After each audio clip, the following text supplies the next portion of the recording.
Can you tell us about your father's experience coming to America from Armenia? From Turkey. Yeah. It wasn't Armenia then, you know, they didn't have a state then. Mm-hmm. It was from Turkey. And I don't remember what year he came in, but he was here before he sent for my mother so he could establish himself. Mm-hmm. You know, he couldn't very well bring a wife over with no place to live or enough money to support her, you know. So anyway, when he arrived here, shortly after he arrived, World War II broke out.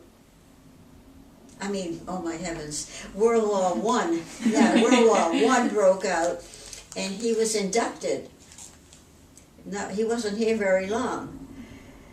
So, in a way it was good because he did get veterans benefits as he got older. But he came by himself, I believe, but the year I don't know. And he went to work. I think he first landed in Bridgeport, Connecticut for some reason. And then he came to Watertown because there was a company here called the Hood Rubber Company, which later became B.F. Goodrich, and worked there. And they made pretty good money, and it was so close that he could walk, which saved a lot of transportation, you know, fees. They had no automobiles then that they could afford. And my mother made his lunch every day, was up with the birds, and when she came over.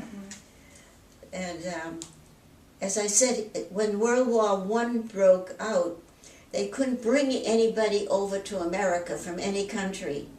You know, they put a stop on it. So she was there a very long time before, 10 years. By herself in Armenia? Yeah, 10 years. And in the meantime, they had the Turkish people kill all the Armenians, and they call it the genocide, which they don't want to admit today. And she was saved, and she helped save herself and 3 sort of relatives that lost their parents. Oh, wow. So when my father was able to bring her over, after 10 years, is a long time, they were married there too, and I forgot, had one daughter that died of some illness, we don't know what. So when they could come over, the government here said you have to sponsor them to make sure that they're not going to be a liability to the government, you know, to support.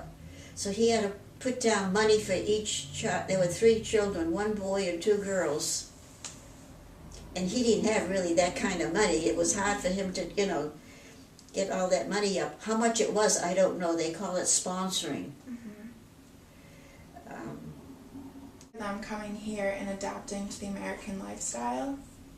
Oh, adapting to the American style. They knew no language. It was very difficult. And was there a lot of discrimination? Oh yeah, especially in Watertown. They didn't like foreigners at all. The people that were already here, they looked, you know, down on you. And they knew no English. My father had learned English. That was fine. But the girls and Paul did not know any English. And how they got along, I don't know. But eventually they did get into public schools. So they, in Watertown, so they, you know, learned from the bottom up to that. Well, did you grow up speaking Armenian in your home?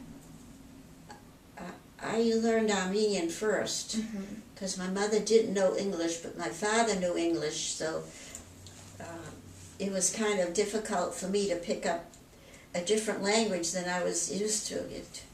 And for the girls, and Paul, it was doubly worse. They had even heard of English before. Wow. You know, the language. Yeah. How are you? What was it like growing up for you being an Armenian in America? Well, it wasn't too bad because there were other, nationalities coming in, like the Italians and the Irish and, all the foreign countries. They were all wanted to come to America because they thought that the money grew on trees here. They thought it was very easy to make money. And they found that it was just the opposite. To get a job where they, didn't have to use the English language fluently. So there were a lot of foreign people that worked at the original Hood Rubber Company. They made boots and rubbers, footwear for the winter.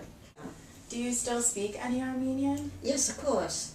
I don't, speak fluently anymore, but I could, converse with Christian, pretty good if I try, it won't take me long to refresh. Yeah. You still all have it. Yeah, because, when I had to speak Armenian like for maybe 4 or 5 years until my mother knew enough English to communicate with her, so I did lose a little bit of it, and I tried to go to Armenian school, and I only lasted 6 months because I found it too difficult to learn 2 languages at once I'm sure. because I was very young. Yeah. 5 or 6, whatever. Wow. Yeah. So that's it. Is that good enough? That's awesome. Thank you so much.